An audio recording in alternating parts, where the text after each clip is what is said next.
Today we'll talk about how can you disable HD image quality on your Meitu app. We're going to figure out the solution or know how you can do that on your app.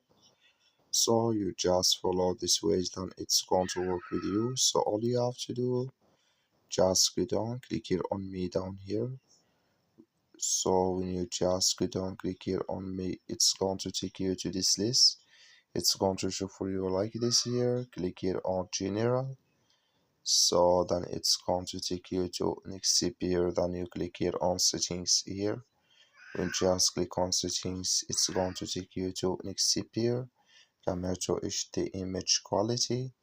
Just click in this sign or this color here. Like you see color, it's gone. That's mean HD image quality. It's displayed with us now. So that's all you have to do. That's all. I wish you I get it. Thank you for watching. Don't forget to support us by liking and subscribe.